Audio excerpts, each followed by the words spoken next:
The potassium level has increased as well. Okay. So probably as he continues to eat, if he continues to eat normally, that's probably going to be okay.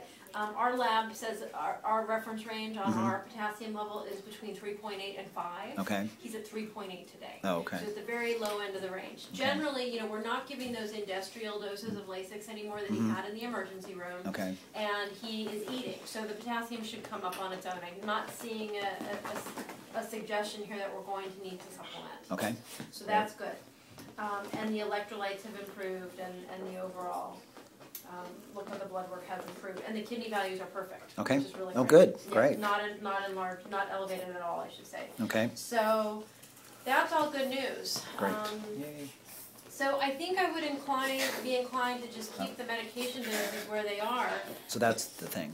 Now to me, that's more of a sort of a snorty sound that seems like it's coming from the upper airway, as opposed to something down on the lower airway tract. So well, I mean, it wasn't that wasn't. I mean, the Friday morning it was much more this, but more pronounced and rapid.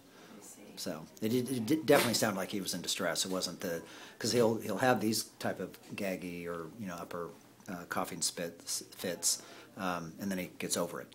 But it was when those became more frequent, and then the coughing itself became more rapid that I was concerned. What day was that? Tuesday. Tuesday. Yeah.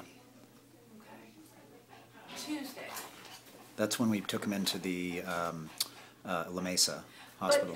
But what about the symptoms that prompted you to give the extra half tablet? Oh, that was the day after we took him home, so that would have been Friday morning. On the 9th. Yeah. So on the 9th he had 10 milligrams twice a day of Lasix, and all other day through the weekend he just had it once a day. Correct. Okay. And his symptoms on Friday that prompted you to do that, was that more like what I just saw here, or more similar to what you had seen? What I'd seen before. And I mean, not the gurgly sound. It was just and it just seemed like he was in distress. It wasn't it was above what we used to see, but not as bad as what prompted me to bring him in. Okay. Kind of in the middle. Okay. So. Okay. Well, we'll just have it as a contingency plan, sure. though, that you can give the extra. His weight is exactly the same. Oh, okay. I wanted to just verify one thing that the nurses had written in his record. They have him down as still having the Viagra at 12.5 milligrams. You have now the Viagra from the Diamondback Pharmacy, right? No, not yet. Not yet. Yeah. Okay, so it is still at 12.5 BID. Yeah. Okay. Yes. Right. Yes. Okay. All right. Well, I think that we should plan on him having the same plan then at home. Okay. Have you monitor, as you are already doing, very carefully, appetite. There's no reason that he shouldn't be eating based on this blood work. Right. So that's okay. Good. Monitor his food and water intake. Monitor his. Have you been counting his respirations at home? Have you been able to? I've only done heart rate, so I was asking the tech what. So I'll just do it when he's resting. Yes. Yeah.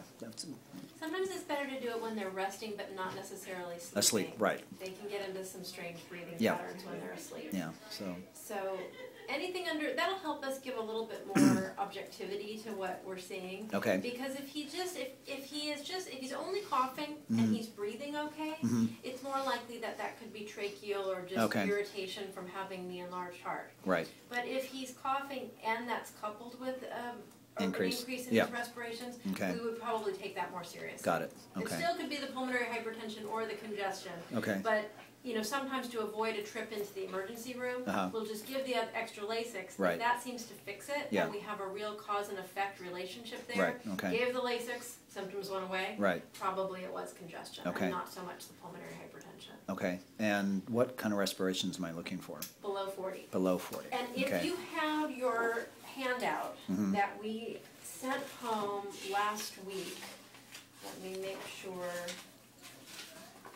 this one here, this 5-page. Oh yeah, yes. If you reference that when you get home, there is a section on counting respiratory rates. Okay. Just so you don't have to remember all of this. Okay.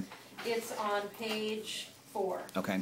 And it explains how to count the respirate and that normal is less than 40. Okay. So that's there for you. Okay, great.